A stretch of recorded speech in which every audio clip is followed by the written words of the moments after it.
Ya, oke. Selamat datang semuanya. Bang Deddy sudah bergabung di live IG kita. Alhamdulillah. Tadi sudah hadir beberapa teman.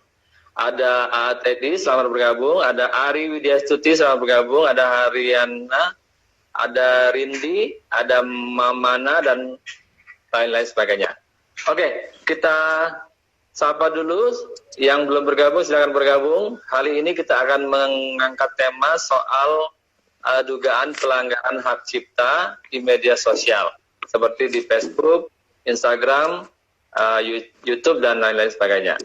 Sudah hadir bersama kita Bang Deddy Kurniadi yang akan memberikan ulasan atas tema yang kita usung kali ini, yaitu dugaan pelanggaran hak cipta yang kerap terjadi yang dilakukan oleh konten kreator. Kadang-kadang mereka menyadari, kadang-kadang mereka tidak menyadari apa yang telah mereka perbuat. Nah, kalau sudah terjadi, apa yang bisa kita lakukan, apa yang kita harus perbaiki agar ke depan tidak terperosok di lubang yang sama. Selamat bergabung Bang Deddy. Oke, sebelum Bang Deddy memberikan ulasannya, kita persilakan dulu Bang Deddy untuk mengenalkan dirinya, kemudian perkara-perkara apa yang pernah ditangani selama ini supaya kita lebih dekat, lebih aware dengan Bang Deddy. Silakan Bang Deddy, sebelum diuraikan tema, kita opening dulu ya, memberikan introduksi soal Bang Deddy dulu. Selamat sore Bibdo Lovers ya manggilnya. Oh, Bibdo Lovers Bang. Saya Deddy Kurniadi dari Deddy Kurniadi & Co Lawyers. Dalam kaitannya dengan entertainment, kami Deddy Kurniadi & Co Lawyers, dulu namanya Deddy Kurniadi & Partners, berkiprah di aspek hukum dunia hiburan sejak 2002. Menangani beberapa program televisi, menangani beberapa musisi, artis, komedian, dan dalam produksi program-program televisi. Dan sampai sekarang masih selain advokat, kurator dan pengurus, juga masih berkiprah sebagai konsultan kekayaan intelektual. Oke, itu. Boleh disebutkan Bang siapa saja artis atau public figure yang sempat Abang bantu penanganan permasalahan hukumnya Bang? Ya, berupa penanganan permasalahan ataupun nasihat-nasihat hukum, kita pernah memberikan jasa hukum kepada band The Massive, kepada pencipta dan musisi almarhum Yoki Suryo Prayogo, kepada Kla Project, Bang. kepada Haji Roma dan Soneta Group, juga Andre Hanusa, komedian waktu itu yang senior namanya Hari De Fretes. Dan ya itu kira-kira begitulah informasinya. Kalau begitu cukup banyak Bang ya yang sudah ditanganin, baik terekspos oleh media maupun dikerjakan dengan silent, tapi hasilnya dirasakan oleh teman-teman artis yang meminta bantuan kepada Bang Deddy. Alhamdulillah. Saya kira cukup ya untuk perkenalan. Bang Deddy, Bang Deddy ini berasal dari mana nih, kalau boleh cerita sedikit? Saya lahir besar di Medan. Wah, orang Medan nih Bang. S1 saya selesaikan di Fakultas Hukum Universitas Sumatera Utara, S2 di Program Hukum Ekonomi Fakultas Hukum Universitas Indonesia, di waktu itu berkampus di Salemba, Jakarta. Tahun 2000. Oke, baiklah. Kalau begitu kita langsung ke tema yang akan kita bahas kali ini, yaitu tentang dugaan pelanggaran hak cipta yang kerap dilakukan oleh konten kreator di media sosial seperti Instagram, YouTube, Facebook, dan sejenisnya. Kadang-kadang mereka menyadari mereka melakukan pelanggaran, tapi kadang-kadang mereka tidak menyadari kalau apa yang mereka lakukan itu adalah sebuah tindak kekeliruan yang diduga melanggar hak cipta. Nah, Mungkin sebelum diuraikan panjang lebar, kita minta tolong dulu Bang Dedi untuk menjelaskan dulu nih, apa itu yang dimaksud dengan hak cipta dan kenapa itu perlu dilindungi agar orang tidak melakukan pelanggaran terhadap hak cipta atau hak kekayaan intelektual. Hak cipta diberikan kepada perlindungan hukum yang diberikan kepada pencipta. Tapi perlu dijelaskan terlebih dahulu bahwa Undang-Undang Hak Cipta itu melindungi 3. 1, pencipta, 2, produser, 3, performer atau pelaku. Kepada pencipta diberikan hak cipta, kepada produser dan lembaga penyiaran diberikan hak terkait, kepada pelaku atau performer diberikan hak terkait. Khususnya bagi pencipta, intinya adalah ciptaan tidak dapat diperbanyak dan diumumkan, dikomunikasikan tanpa izin dari pencipta. Jadi, ketika kita bicara langsung pada konteks sosial media ini adalah media mutakhir, media saat ini, menggantikan media-media konvensional sebelumnya, di mana seluruh konten salurannya hanya televisi, radio, dan yang sebelumnya dikenal sebelum media digital ini mengemuka. Sekarang, setiap produksi media, setiap produksi ciptaan berupa lagu-lagu yang diproduksi dalam bentuk audiovisual, siapapun bisa memproduksinya dan bisa menguploadnya dan mengkomunikasinya kepada halayak melalui platform yang terbuka untuk umum seperti yang disebut sebagai media sosial ini.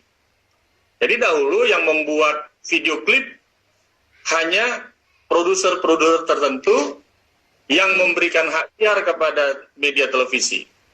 Sekarang yang membuat video klip bisa siapapun dan mengupload dengan mudah, mengakses sebuah akun media sosial misalnya YouTube, menguploadnya dan memasyarakat bahkan sampai menghasilkan sejumlah pendapatan atau yang disebut sebagai monetisasi. Nah, persoalannya sekarang, apakah mungkin terjadi pelanggaran hak cipta melalui media sosial seperti YouTube? Saya ambil contoh YouTube supaya satu saja dulu sebagai contoh. Mungkin, kemungkinan terjadi pertama adalah bisa jadi konten yang diupload itu bukan produksi sendiri. Audio visual atau video klip atau video sinematografi yang milik orang lain di-download, produksi oleh orang lain, di-download, kemudian di-upload seakan-akan milik sendiri. Itu sudah melanggar pertama sekali konten milik produser atau konten milik lembaga penyiaran. Melanggar hak terkait dan tentu tidak menyelesaikan hak cipta dari pencipta dari konten tersebut. Kedua, kemungkinan yang kedua, ada ciptaan orang berupa lagu, berupa skenario, berupa skrip, berupa kisah novel, misalnya, diproduksi menjadi sebuah ciptaan, diproduksi menjadi sebuah konten dan diupload tanpa izin dari penciptanya. Jadi pada umumnya, kalau kita bicara YouTube, yang kita lihat secara langsung dari para konten kreator adalah ada audio visual yang diupload untuk dikonsumsi secara luas. Audio visual ini kemungkinannya 2, milik orang lain atau produksi sendiri. Kalau milik orang lain sudah pasti pelanggaran. Itu artinya nggak ada karya apapun yang dibuat langsung upload dan diklaim sebagai karya, karena YouTube mengakui sebagai orang yang mengupload itu namanya konten kreator. Kita nggak create apa-apa, tapi kita mengupload milik orang lain, itu kan sudah pelanggaran. Kedua, konten kreator ini bisa jadi memproduksi sesuatu tapi tidak mendapat izin dari pencipta. Misalnya produksi video klip lagu. Ada lagu ciptaan Tuan A, grup band A yang sudah populer, diproduksi ulang, dinyanyikan tanpa izin dari pencipta lagunya. Itu merupakan bentuk pelanggaran. Kira-kira gambaran umum dari 2 pelanggaran utama yang terjadi di media sosial kira-kira seperti itu. Kalau berupa konten video. Oke Bang, Baru ini kan kita kan dihebohkan dengan dugaan ya Bang, katanya dugaan pelanggaran hak cipta yang dilakukan oleh seorang YouTuber bernama KKY Rahmawati. Dia menciptakan atau membuat lagu baru dengan judul Keke Bukan Boneka. Tetapi lagu ini ketika didengarkan oleh orang lain, ada yang mengatakan lagu ini mirip dengan lagunya penyanyi Rini Idol atau Rini Wulandari yang dia populerkan 12 tahun yang lalu. Judulnya Aku Bukan Boneka. Nah, pertanyaannya, kalau Abang membandingkan antara kedua lagu ini, lagu pertama Keke Bukan Boneka dengan lagu kedua Aku Bukan Boneka, apakah ada kemiripan atau apakah ada dugaan pelanggaran hak cipta di situ, Bang? Pertanyaannya, apakah lagu KKI yang mengatakan yang berjudul Aku Bukan Boneka dapatkah diduga sebagai hasil pelanggaran dari lagu yang dipopulerkan oleh Rini Idol 2007? Ya, jadi katakanlah 2007 dianggap sebagai lagu 2020 adalah sebagai hasil penjiplakan dari lagu 2007. Maka kita akan melakukan satu pengecekan terlebih dahulu, karena kemiripan bukan berarti telah terjadi pelanggaran. Dua alat ukur dari pelanggaran, yang pertama kemiripan atau similarity, kedua adalah akses. Kalau dilihat dari akses, kemungkinan besar memang ada akses, karena 2007 Rini Idol sudah populer dan mempopulerkan sebuah lagu. Tapi kalau kita lihat similarity, maka kita melihat beberapa putusan pengadilan Amerika Serikat yang melakukan pengujian tentang similarity, tentang kemiripan. Selalu pengadilan mengajak kita untuk melakukan pengujian berdasarkan beberapa elemen. Elemen-elemen dari sebuah lagu yang dapat kita jadikan ukuran, antara lain yang utama, awalnya dua terlebih dahulu. Yang pertama melodi, yang kedua lirik. Yang ketiga rhythm atau ritme, yang keempat harmoni.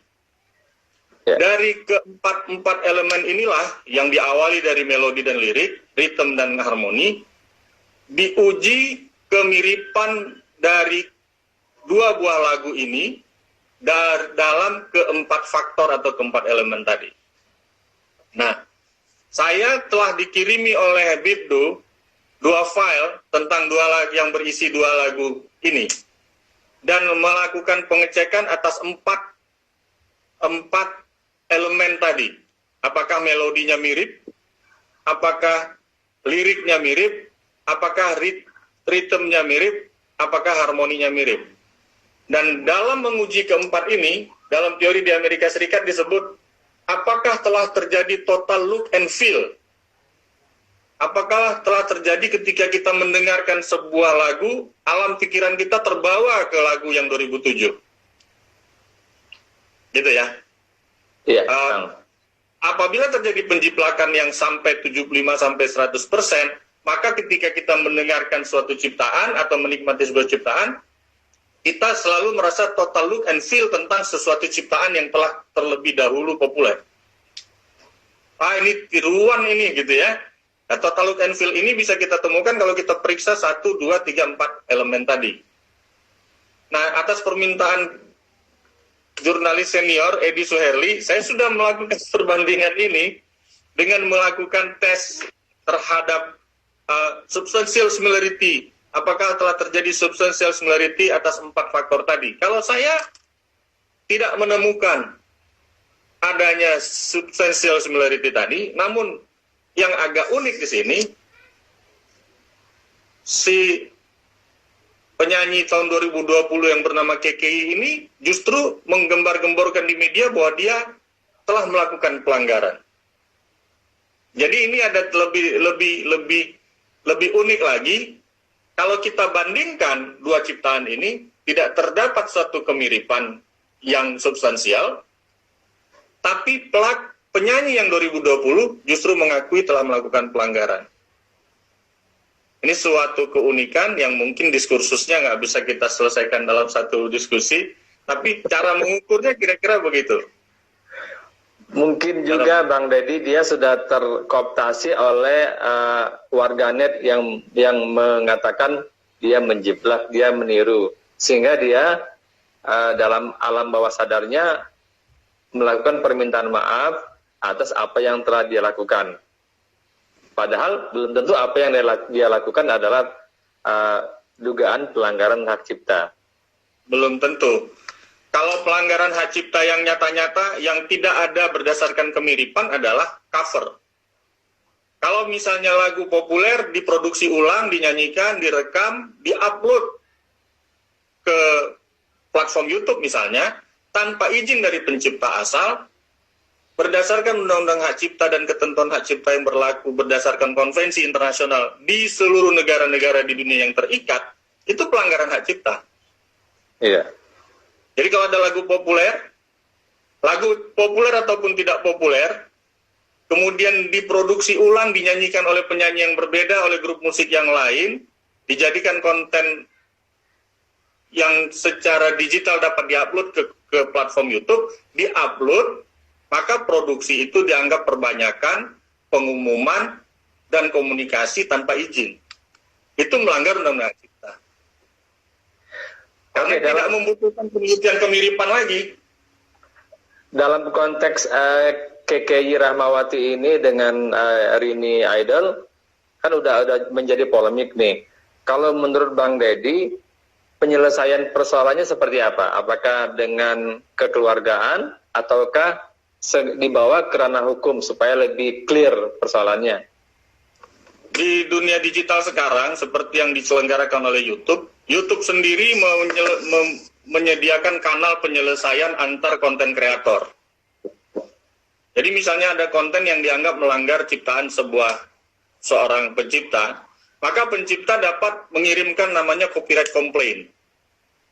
Copyright complaint dapat dikirimkan oleh si pencipta yang merasa haknya dilanggar kepada administrator YouTube. Ada channelnya di situ, kita buat dalam bahasa Inggris, yang mengatakan bahwa kami menganggap bahwa konten, kita sebutkan kontennya, kita pastekan linknya, ini telah melanggar hak cipta kami. Maka berdasarkan ketentuan yang di YouTube tunduk pada hukum Amerika Serikat, dan hukum Amerika Serikat yang saat ini berlaku, Millennium Digital Copyright Act, DMCA, mengakui adanya proses takedown. Dan YouTube tunduk kepada ketentuan itu, maka YouTube akan memproses komplain seperti itu. Kita bicara dalam lingkup apa yang dilakukan dalam administrasi hukumnya YouTube terlebih dahulu.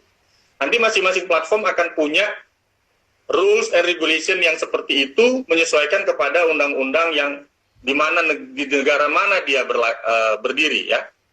Nah, proses yang dilakukan oleh YouTube ini adalah meneruskan komplain ini kepada uploader atau konten kreator yang dianggap melanggar, untuk memberi kesempatan untuk merespon.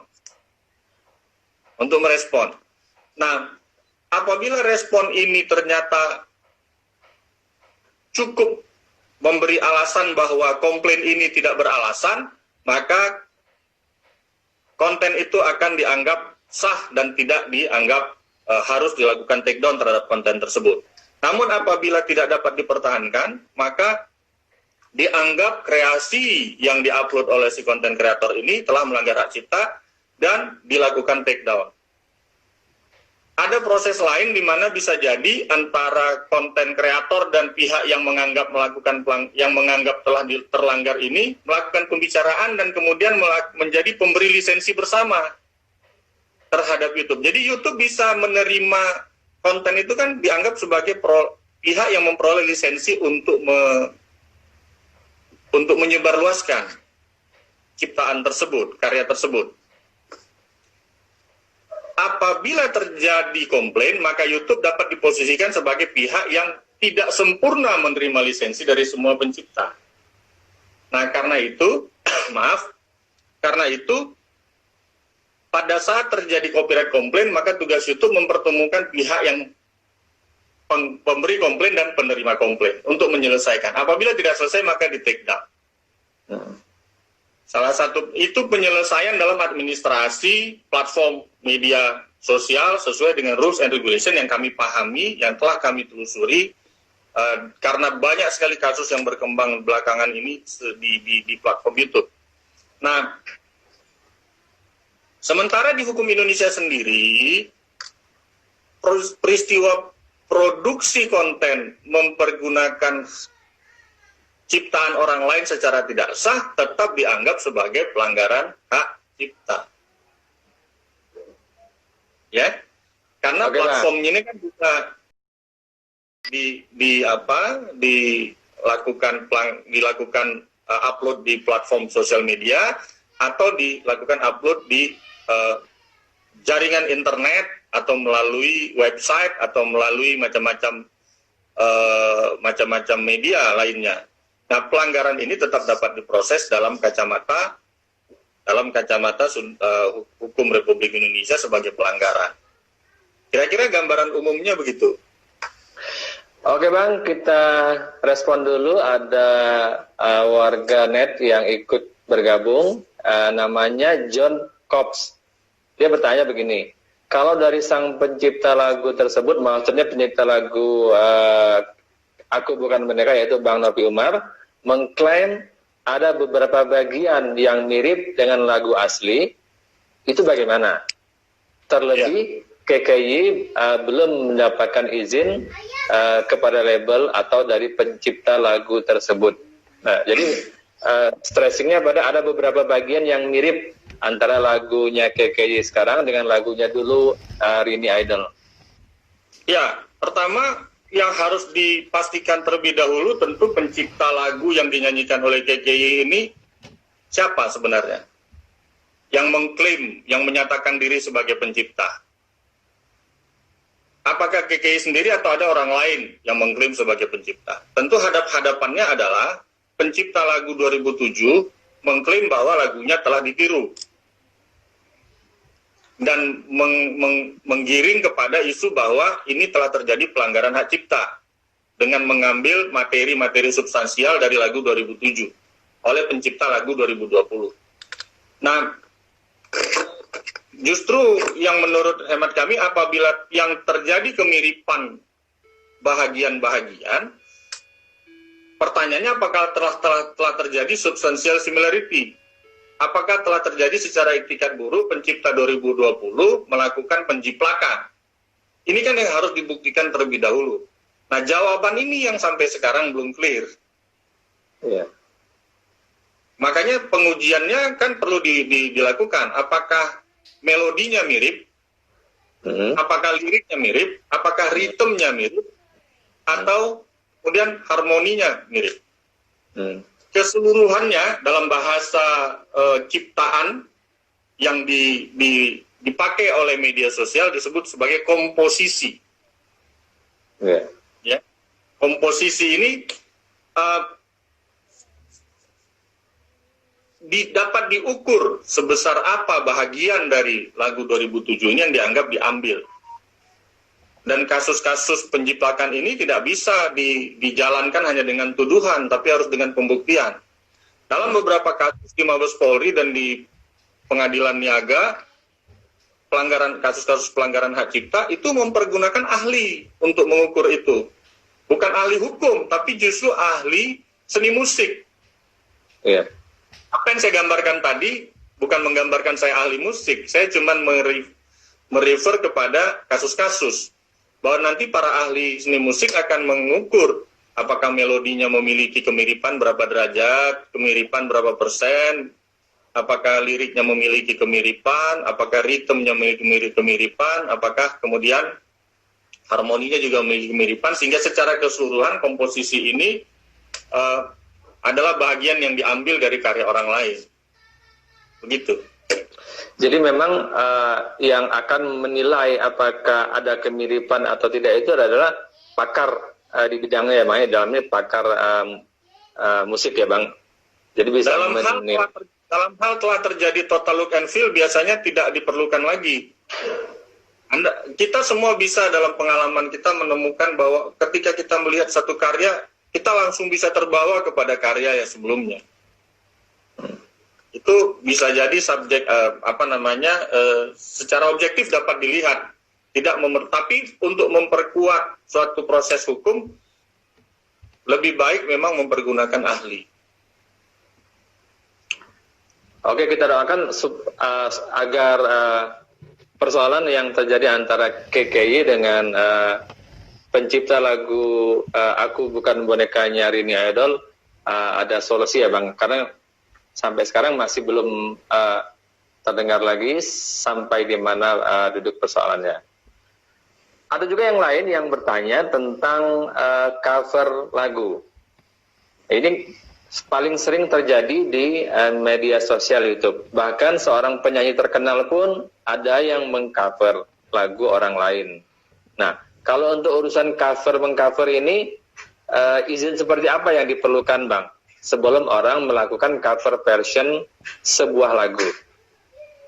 Ya tentu izin untuk memperbanyak, untuk memproduksi. Tidak sederhana kita sekedar melakukan cover, melakukan produksi, kemudian mengupload hasilnya sebagai hasil kreasi kita sendiri, kemudian mempopulerkannya di channel YouTube kita sendiri, dan mendapatkan pendapatan dari sana. Setiap pencipta maupun publishing company atau publisher lagu yang menguasai atau mengelola lagu tersebut sebenarnya memiliki hak untuk melakukan komplain dalam dua sudut pandang yang saya sebutkan tadi. Komplain langsung ke platform YouTube melalui copyright complaint atau copyright strike, melakukan somasi dan permintaan penghentian aktivitas kepada pihak yang memproduksi. Jadi cover itu kan produksi. Ya. Saat ini semua orang menjadi produser. Kalau dulu zaman kita dulu check and reject, itu kan belum ada media sosial. Produser itu seharusnya harus Musika, harus Jackson, harus Aquarius gitu ya. Sekarang semua orang bisa jadi produser. Semua orang bisa melakukan produksi sendiri, menghasilkan audio dan menghasilkan audio visual, video klip. Tetapi kelihatannya lupa seperti produser-produser profesional yang menyelesaikan administrasi hukumnya terlebih dahulu dengan meminta izin, perbanyakan, pengumuman, komunikasi, publikasi, dan komersialisasi kepada pencipta. Dampaknya apa? Dampaknya apabila pencipta yang merasa dirugikan menjadi sadar hukum, maka ini akan berdampak kepada reputasi dari pihak yang melakukan produksi cover ini. Dan ini sebenarnya budaya yang tidak positif. Telah melakukan produksi baru kemudian minta izin. Padahal hasil komersialnya di 5-6 tahun terakhir YouTube yang telah menyelenggarakan program YouTube Partner, di mana para pemilik channel yang memiliki subscriber tertentu dalam jumlah batasan tertentu telah memiliki peluang untuk menghasilkan uang dari channel yang dimilikinya, dari konten-konten yang diuploadnya, dari program iklan yang dikelola oleh YouTube melalui Google misalnya. Nah, apakah kita dapat beranggapan ini monetisasi atau komersialisasi yang melanggar hukum? Ya sama saja kalau begitu kita memproduksi lagu tanpa izin dari penciptanya, tanpa izin dari perusahaan publishing yang mengelola lagu tersebut. Itu kira-kira gambarannya. Jadi di era sekarang ini dengan kecanggihan teknologi ini sebenarnya ruang gerak untuk melakukan plagiat sesuatu hasil karya orang lain sangat kecil sekali ruangnya ya Bang ya, karena akan terpantau oleh banyak orang. Iya. Ada banyak mata yang akan menyaksikan kalau lagu ini ternyata mirip dengan lagu itu. Lagu A ternyata sudah pernah diproduksi oleh si Anu pada tahun sekian gitu kan. Nah, makanya tantangan bagi konten kreator sekarang lebih tinggi untuk menghasilkan karya yang benar-benar orisinil. Mungkin begitu ya Bang ya? Originalitas menjadi syarat yang penting sekali. Dan kemudian perlu disadari, menyanyikan, memproduksi satu karya berdasarkan lagu milik orang lain, itu membutuhkan izin tertulis. Itu membutuhkan izin tertulis. Kalau tidak, itu pelanggaran kekayaan intelektual. Itu yang perlu dicatat. Jadi kita harus membudayakan untuk melakukan sesuatu dengan rapi ya Bang. Sebelum memproduksi, bereskan dulu izin secara tertulis kepada pencipta dan publisher yang menaungi lagu itu. Pencipta atau publisher? Atau ya Bang, bisa salah satu ya. Pencipta yang telah menyerahkan kepada publisher akan diwakili oleh publishernya. Pencipta yang belum menyerahkan kepada publisher bisa mewakili dirinya sendiri. Oke Bang, tanpa terasa kita sudah 30 menit melewati perbincangan ini. Sebelum diakhiri, mungkin Abang ada saran-saran untuk para konten kreator supaya mereka bisa tidak terjebak dalam pelanggaran yang sama lagi dan lagi Bang. Yang pertama, utamakan originality. Keaslian. Yang kedua, apabila ingin memproduksi berdasarkan karya orang lain, maka selesaikan terlebih dahulu izin dari orang lain tersebut. Jadi bisa saja si pemilik karya atau pencipta lagu misalnya yang di cover tidak membutuhkan satu advance payment terlebih dahulu sepanjang hasil dari komersialisasi atau monetisasi di media YouTube misalnya dapat dinikmati bersama, jadi pemberi lisensi bersama, sehingga pemberian hasil nanti dari komersialisasinya dapat dilakukan YouTube kepada semua pemegang hak. Jadi dari pencipta lagunya, dari kreator, dari produsernya, maupun dari performernya, yaitu artis yang melakukan cover. Gitu. Jadi tidak terlalu ribet juga Bang ya, untuk memulai sesuatu yang benar dan tidak melanggar hak cipta orang lain. Ya, tidak. Kira-kira begitu. Oke, untuk kali ini kayaknya masih banyak yang ingin kita tanyakan, cuman karena keterbatasan waktu, mungkin kita akan lanjutkan lagi pembicaraan serupa, tapi dengan tema yang sedikit berbeda lagi pada pekan yang akan datang. Kita mengucapkan terima kasih kepada Bang Deddy yang sudah meluangkan waktunya, memberikan pencerahan kepada kita sore ini. Semoga apa yang Bang Deddy uraikan, yang Bang Deddy jelaskan, bermanfaat untuk kita semua, terutama konten kreator yang sekarang menjamur, membanjiri platform media sosial YouTube, Facebook, Instagram, dan sebagainya. Terima kasih Bang atas penjelasannya, uraiannya untuk Bidu Lovers di sore hari ini.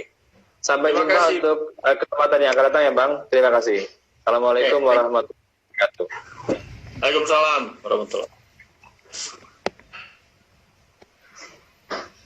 Oke, Bidu Lovers, itulah penjelasan dari Bang Deddy Kurniadi tentang tema kita kali ini, dugaan pelanggaran hak cipta di media sosial YouTube, Instagram, Facebook, dan sejenisnya.